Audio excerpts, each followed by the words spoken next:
Welcome back to Chasing News. I'm Bill Spadio. We got a lot more show for you tonight. Can you really erase Donald Trump from history? Some are trying their hardest right in our area with a sandblaster. More on that coming up. What I want to talk about now is a U.S. Senator in New Jersey, Bob Menendez. His corruption trial started today. He's in an awful lot of trouble facing charges. There's a battle back and forth as to whether or not he should resign if he gets convicted.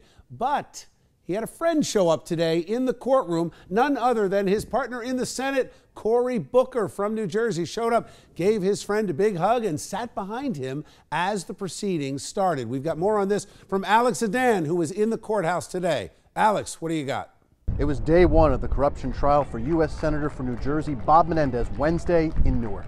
Despite an indictment on 12 counts of conspiracy and bribery that could have the veteran senator going to prison for 20 years if convicted and end his political career, Menendez arrived in good spirits and ready to fight. I have committed my entire adult life, since I was 19, to fighting for the people of New Jersey.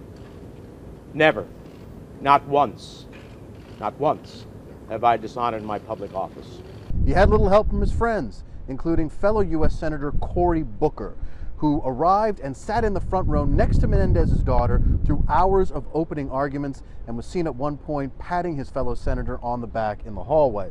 Lead prosecutor Peter Koski said that Menendez sold his office for, quote, access to a lifestyle that reads like a travel brochure for the rich and famous.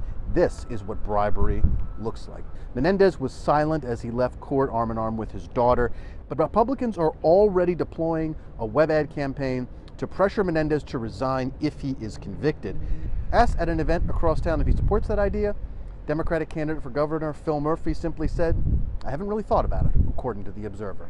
The trial continues on Thursday with its first witness. For Chasing News, I'm Alex Adan. Thank you, Alex. All right, before I bring in our A-plus panel to break this down, I want to introduce you to an expert, not necessarily on the indictment side and the court proceedings, but somebody who's been there in the seat of power as a chief of staff for a former U.S. Senator. Jim McQueenie, welcome back to Chasing News.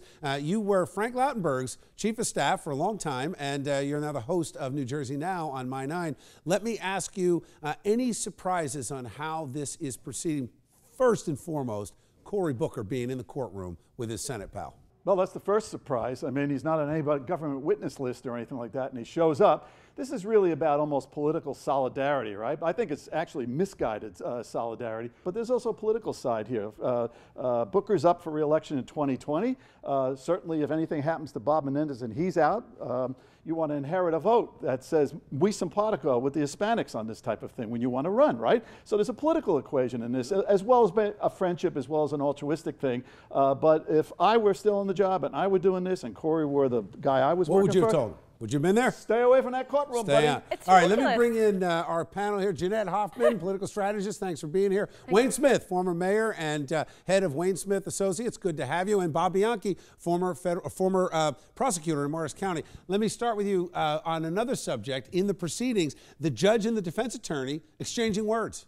Right. I think the defense attorney, given what I understand of that encounter, is letting it be known that we are standing up against the government. And in his mind, the judge did something that was inappropriate. And I'm setting a tempo that I'm going to stand up to the judge. Now, you got to be respectful for the judge, but that doesn't mean you don't fight for your client's rights. So I respect the defense attorney, even as a prosecutor who gets up and makes his record so that should there be a conviction down the road, then that could be looked at as to whether or not that caused an appeal. And as far as I'm concerned, Cory Booker being in that room is an excellent thing. No one's ever there for defendants. Jeanette, are you buying that? Are you buying that? Give me a break, Cory Booker. You have nothing better to do. You're being paid to represent the people of New Jersey. It's bad enough we have one U.S. Senator on trial in court not standing up for interest. What is Cory Booker doing there? It's ridiculous. Wait, you agree with that? Well, look, there's one. So Cory been there? Well, listen, there's one fundamental that everybody is presumed innocent, and I'm assuming that Cory made that presumption that the man is innocent until proven guilty. This guy is on trial for bribery bribery and corruption. Yes. I mean, at some point,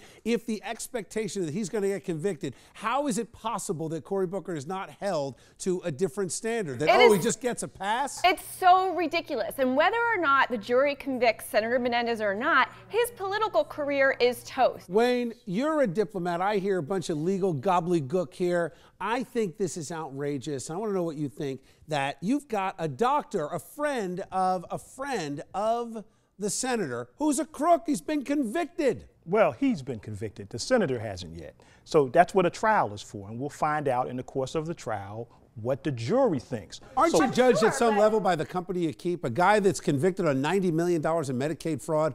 I think Cory's got another thing coming if he thinks you're not going to be judged by the company you keep. But the doctor's already been convicted. All right, we'll see how it plays out. Listen, guys, I'm sorry I got to leave it there. Jeanette, thank you. Wayne, always good to see you. Jim, Bob, thank you. Here is Dan Zara with an update on your local weather.